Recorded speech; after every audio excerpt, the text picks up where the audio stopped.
जय जय श्री राधे श्याम। कैसे हैं आप लोग? विश्वास है बहुत ही कुशल मंगल होंगे और उतने ही कुशल मंगल ढंग से आप लोगों का दिन भी चल रहा होगा।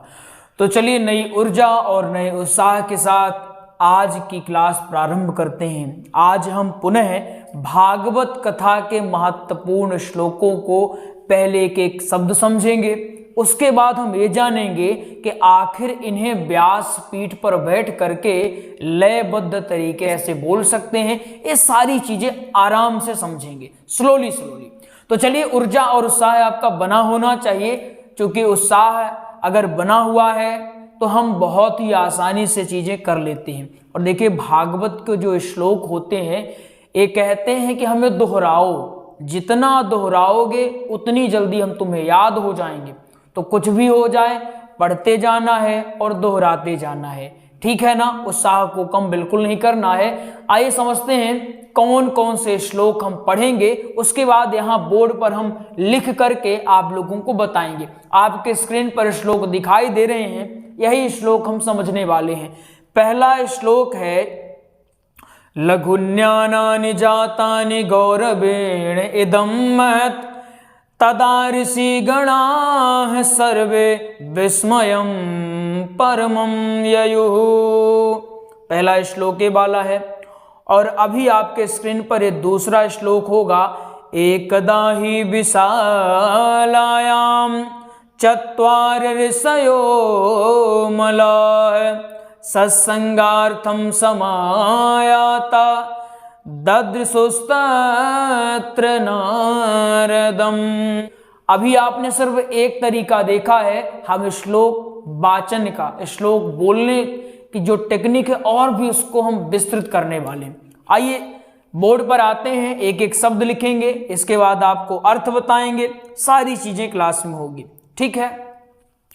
चलिए, आप लोग भी प्यारा प्यारा कमेंट करिएगा। चलिए लिखते हैं। आप लोग अपनी डायरी में चाहें तो लिख सकते हैं। श्लोक नंबर 1 डालिए। श्लोक नंबर 1, लघुन्यानानि। ये प्रथम दिवस के श्लोक है, इसको याद रखिएगा। ये कौन से हैं? डे 1, ठीक है ना। ये पहले दिन में बोले जाने वाले श्लोक है, ठीक है ना। लघु नन्यानि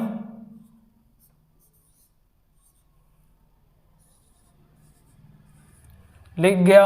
जातानि जातानि गौरवेण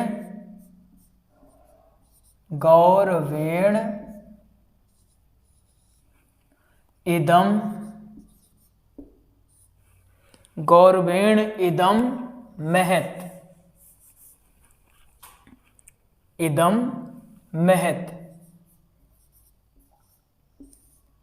लिख गया। ये रही पहली लाइन। दूसरी लाइन, तदा तदा ऋषि तदा ऋषि गणाः सर्वे सर्वे विस्मयं विस्मयं परमं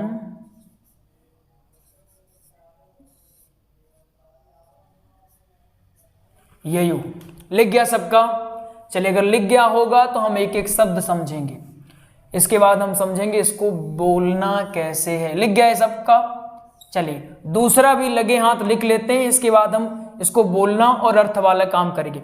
देखिए, क्लास को अगर आप सीरियसली लेते हैं, और सीरियसली लेते हैं नहीं लेते पता कैसे चलेगा? आपके हाथ में कॉपी होनी चाहिए। हम चाहें तो कम समय में पूरा डिजिटल लिख दें और बोल दें, हमारा भी काम हो जाए। आपको लगे वाह गुरुजी मजा आ गया, लेकिन जो इसका मूल सार है, जो हमारा लक्ष्य है घर घर गुरुकुल, यहाँ जब गुरुकुल जुड़ गया तो आपको ऐसे पढ़ाना पड़ेगा कि आपको एक बार वीडियो देखने के बाद दोबारा किसी से पूछना न पड़े कि भाई साहब इसको कैसे पढ़ते हैं। इसको कैसे पढ़ते हैं, इसको कैसे पढ़ते हैं, ये किसी से पूछना ना पड़े, इसका अर्थ ट्रिक के माध्यम से कैसे याद करते हैं वो किसी से पूछना ना पड़े। आया समझ में? चलिए दूसरा समझते हैं। दूसरा श्लोक है एकदा, एकदा सब लोग लिख सकते हैं।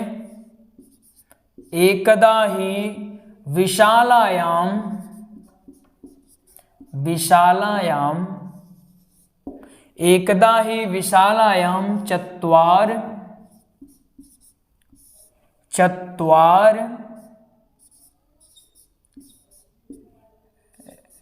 ऋषयो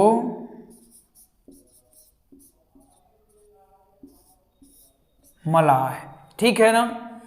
सत्संगार्थम, सत्संगार्थम,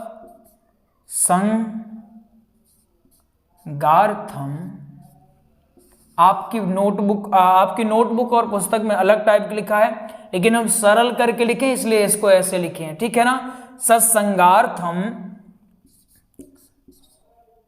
समायाता, समायाता दद्र सुस्तत्र, दद्र सुस्तत्र, सुस्तत्र नारदम, नारदम। लिख गया सबका? पक्की बात? चलिए अगर लिख गया है तो हम समझते हैं, इसका अर्थ भी लगे हाथ समझ लेते हैं। पहले वाले का अर्थ क्या हुआ? लघुन्यानानि जातानि गौरवेण इदं महत्। आपने पहले समझा था, पहले वाली क्लास में आपने समझा था, क्या हुआ था उसमें सबको याद है ना? जब सत्यलोक में तराजू जो है रखा है, वहां तौलाया गया, एक तरफ भागवत जी, दूसरे तरफ तमाम ग्रंथ थे, तो आखिर भारी पड़े भागवत जी, उसके सामने सब लघु या छोटे या फिर सूक्ष्म हो गए। ये आप सबको पता है। किसने तौला था? ब्रह्मा जी ने तौला था। ये सबको क्लियर है ना? पक्की बात? चलिए तो अब इसमें अगला श्लोक जो आता है उसमें कहा गया लघु ज्ञानानि जातानि गौरवेण इदं महत्। जब तौला गया तो सारे वेद शास्त्र भागवत के सामने, इसको ट्रिक से, एक ट्रिक है, तौला गया सब सूक्ष्म हो गए। किसके सामने? भागवत के सामने। पक्की बात? इसके बाद तदा ऋषि गणा सर्वे विस्मयम परम, वहां पर उपस्थित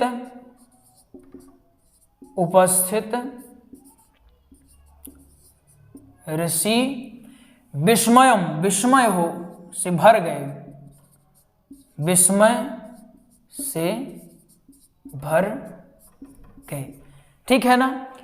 अब देखिए अपने को कीवर्ड पता चल गया कि इसका अर्थ ये होता है, तौला गया सब सूक्ष्म हो गए भागवत के सामने, इतना हमने समझ लिया। अब इसको बोलेंगे कैसे? सत्यलोक में तराजू मंगाया गया ब्रह्मा जी की उपस्थिति में। ब्रह्मा जी ने देखा कि आखिर ये भागवतामृत ऐसा है क्या इसमें कि जिसके सामने सुखदेव जी कह रहे हैं कि तुम्हारा स्वर्ग का अमृत कांच का है, कांच का टुकड़ा है। आखिर ऐसे कैसे कहा जा सकता है? मंगाओ तराजू मंगाओ। ये कौन कह रहा है? ब्रह्मा जी कह रहे हैं। ब्रह्मा जी कह रहे हैं, ये ब्रह्मा जी कह रहे हैं कि आखिर ऐसे भागवत में है क्या कि अमृत ठुकरा दिया गया है भागवत के सामने। एक काम करो, सत्यलोक में तराजू रखा है, तौला लेते हैं, क्या दिक्कत है? बहस से अच्छा है तौला लेते हैं। सत्य को प्रमाण की आवश्यकता होती नहीं है, अगर इसमें सत्यता होगी प्रमाण निकल आएगा ऑटोमेटिक। इसमें चिल्लाने के, हल्ला बोलने की कोई आवश्यकता है क्या? नहीं है। कौन कह रहे हैं? ब्रह्मा जी कह रहे हैं। तौलाया गया तो ब्रह्मा जी तो आश्चर्य से वशीभूत हो गए, विस्मयित हो गए, परेशान हो गए। अपना माथा पीटने लगे और आकर के त्राहिमाम करने लगे और कहने लगे कि मैं भी शायद अहंकारी हो गया था, मेरे आंख पर अहंकार वाली पट्टी बंध गई थी, जिसकी वजह से मैं इस भागवतामृत की महत्ता को नहीं समझ पाया। मैं शायद भूल गया था कि संसार बनाने वाला एक परम पिता परमेश्वर भगवान श्री नारायण है, इनसे बढ़कर आखिर कौन हो सकता है। मैं शायद भूल बैठा था, अब जाकर के मेरी भूल समझ में आई है। तो ब्रह्मा जी एक साइड तो हो गए कि समझ में आ गया उनको उनकी जो गलती थी। अब समझ में जो ऋषिगण और भी वहां उपस्थित थे, ब्रह्मा जी के साथ साथ जो और ऋषिगण थे, वो भी विस्मय हो गए कि बताओ, मैं एक ऐसे साधन से अछूत था जो इस कलिकाल में भव से पार कराने वाला है। इस तरह से आप व्याख्या करेंगे, ठीक है ना। कैसे कर पाएंगे, ये जो लिखा हुआ है ऐसे कर पाएंगे। आया समझ में कि नहीं आया? तो चलिए, आपने पहला समझ लिया, पहले श्लोक का अर्थ आपने समझा। अब हम दूसरे श्लोक का अर्थ समझते हैं। एक बात याद रखिएगा, कीवर्ड में चीजों को याद करने की प्रैक्टिस बिल्कुल कर लीजिए और आदत डाल लीजिए कि आप कीवर्ड में चीजों को याद कर पाएं और उसको बृहद तरीके से बोल पाएं। क्यों बोल पाएं वो भी समझ लीजिए। आज तो आपने मान लीजिए रट लिया पूरा पैराग्राफ, कल को आप कथा करेंगे और किसी करंट मुद्दे पर या समसामयिक मुद्दे पर आपको बोलना पड़ गया तो आप कितना रटते बैठेंगे। इसलिए कीवर्ड चीजें, कीवर्ड मतलब हमें सिर्फ तौला गया पता है, सब सूक्ष्म हो गया पता है, भागवत के सामने इतना पता है, फिर ये पता उपस्थित ऋषि विस्मय से भर गए, इतना पता है। और हम मतलब एक वक्ता के तौर पर आप सभी जो अभी क्लास देख रहे हो, उनमें इतनी कला होनी चाहिए कि वो सिर्फ इतने शब्द में इतना बोल पाए सब कुछ, इतना इसको विस्तृत कर पाए कि सुनने वाले मंत्र मुग्ध हो जाएं। अब इस कला का विकास कैसे होगा? प्रैक्टिस से होगा, अभ्यास से होगा, पुस्तकें पढ़ने से होगा, अच्छे लोगों को सुनने से होगा। आई बात समझ में? चलिए, तो इसका विकास आप करिएगा। दूसरा है एकदा ही विशालायाम चत्वार ऋषियो मला। इसमें क्या है? एक समय की बात है, एक समय। अब यहां है चार ऋषि, चार पवित्र ऋषि हैं। यहां हम चार ऋषि कहां? विशालायाम, विशालपुरी में, विशालपुरी में क्या किए? सत्संग के लिए भ्रमण कर रहे थे, सत्संग हेतु भ्रमण। चलिए, पहली लाइन तो हो गई। अब एक बात बताइए, क्या आप लोग इतने कंटेंट में एक पूरा पैराग्राफ नहीं बोल सकते हैं? पूरा सेंटेंस बनाकर आप नहीं बोल पाओगे। सिर्फ आपको इतना पता है कि एक समय की बात है, चार ऋषि विशालपुरी में सत्संग हेतु भ्रमण कर रहे थे। क्या सिर्फ इतने में आप लोग बढ़िया वक्तव्य नहीं दे सकते हैं, बढ़िया नहीं बोल सकते हैं? बिल्कुल बोल पाएंगे, लेकिन कब बोलेंगे? जब आपको चीजें अच्छे से पता हो। आपने जैसे क्लास अच्छे से देखा तो आप इसको अच्छे से बोल पाएंगे, समझाएंगे कैसे बोलना है, ठीक है ना। दूसरी लाइन भी समझ लीजिए, क्या हुआ? सत्संग के लिए भ्रमण कर रहे थे, तब नारद जी मिल गए। अब इसको बोलना कैसे? आपको सिर्फ इतना पता है, अब इसको एक्सप्लेन कैसे करना है, व्यासपीठ पर बैठ के कैसे बोलना है। आपने श्लोक बोल दिया, एकदा ही विशालायाम चत्वार ऋषयो मलाः सत्संगार्थम समायाता ददृशुस्तत्र नारदम, आपने बोल दिया। अब आप इसका व्याख्यान कैसे करेंगे? एक समय की बात है, कहां पर? विशालपुरी में चार ऋषि सत्संग के लिए भ्रमण कर रहे थे। इसको चाहें तो लिख लीजिएगा, इसलिए स्लोली बोल रहे हैं, ठीक है ना। एक समय की बात है विशालपुरी में, या फिर एक समय की बात है चार ऋषि विशालपुरी में सत्संग के लिए भ्रमण कर रहे थे। अब प्रश्न उठता है कि भाई साहब, ऋषि भ्रमण क्यों करते हैं? क्या इनको एक जगह बैठ के शांति नहीं मिलती है? एक जगह नहीं रह सकते हैं? तो सुनिए उसका भी, ये आपको बोलना है व्यासपीठ में सारी चीजें। जैसे एक व्यापारी एक देश से दूसरे देश में अपने ग्राहकों को ढूंढने के लिए जाता है कि कोई ग्राहक मिलेगा तो उससे हम संबंध स्थापित करेंगे और उसे अपना प्रोडक्ट, अपनी सामग्री दिखाएंगे और बेचेंगे। ये एक व्यापारी का कार्य होता है। ऐसे ऋषि होते हैं, ऋषि अपना सारा स्वार्थ त्याग करके इस मार्ग में आते हैं और सत्संग के लिए इधर उधर घूमते हैं कि कोई ऐसा श्रोता या वक्ता मिल जाए जिससे हरि चर्चा की जा सके। इसलिए ऋषिगण यत्र तत्र भ्रमण करते हैं, उनका उद्देश्य सिर्फ और सिर्फ सत्संग होता है। ये आपको व्यासपीठ में बोल देना है। पहली लाइन कंप्लीट हो गई। तो एक समय की बात है, 4 पवित्र ऋषि विशालपुरी में सत्संग के लिए भ्रमण कर रहे थे, तभी उनको श्री नारद जी मिल जाते हैं। कौन मिल जाते हैं? श्री नारद जी। आया समझ में? पहला श्लोक क्या हुआ? लघु ज्ञानानि जातानि गौरवेण इदम महत। इसका आपने समझिया कि कैसे तौला गया। एक इमेज क्रिएट करिए, कैसे तौला गया होगा। तौला गया तो ब्रह्मा जी इधर परेशान, ऋषिगण इधर परेशान, भैया हमने इतना अमूल्य चीज हमने खो दी, इतनी अमूल्य वस्तु हमने खो दी, हमको पता नहीं चला। ये तो वही हो गया दीपक तले अंधेरा वाली बात हो गई कि हमारे सामने भागवतामृत पड़ा है और हम इधर उधर भटक रहे हैं, कभी वो कभी ये कभी वो कभी ये। मामला यहां सेट हो गया, ये आपको समझ में आ गया। फिर ये वाला आ गया, इतने में आपका पूरा अर्थ है। मतलब अगर आप दोनों अर्थ को बोलते हैं तो लगभग 15 मिनट आपका इसमें लगेगा। ठीक है ना? अब 15 मिनट आपको बोलना है, वो बोलने की कला आपको विकसित करनी पड़ेगी। आ गया समझ में? चलिए अब आते हैं श्लोक की तरफ। अर्थ कंप्लीट हो गया, अब श्लोक बोलने की कला समझते हैं, एक एक शब्द फिर बोलना कैसे वो। ये लिखा है लघु ज्ञानानि जातानि गौरवेण इदम महत् तदा ऋषि गणा सर्वे विस्मयं परमं ययुः। पहला। दूसरा, एकदा ही विशालायाम चत्वार ऋषयो मलाः सत्संगार्थम समायाता दद्र सुस्तत्र नारदम। अब बोलना कैसे है? लघु ज्ञानानि जातानि गौरवेण इदं महत् तदा ऋषिगणाः सर्वे विस्मयं परमं ययुः।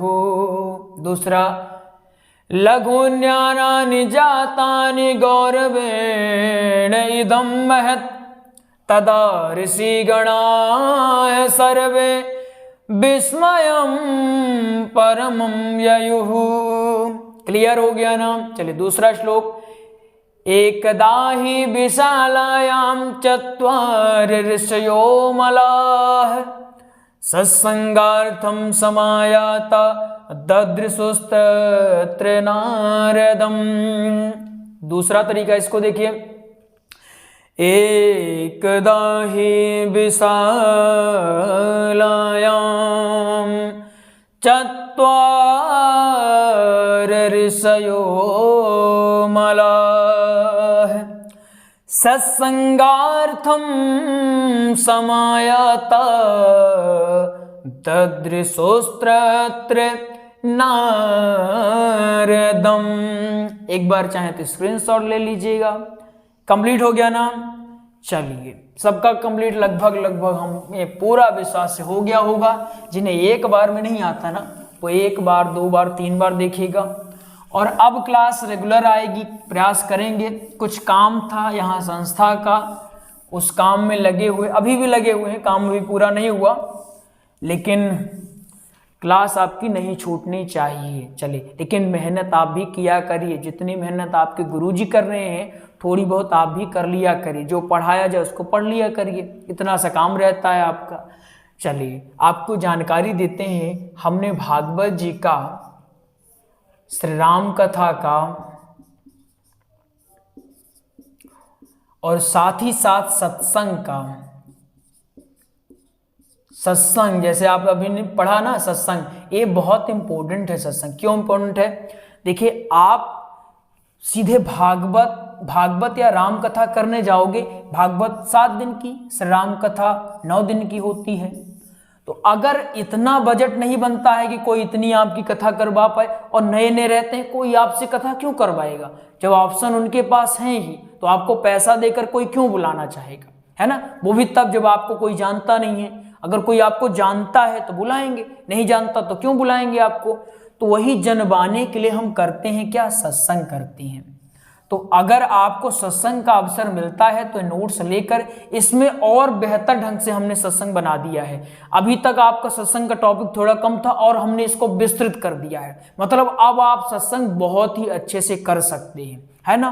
तो सत्संग का जो नोट्स है आपको 441 रुपए में मिल जाएगा।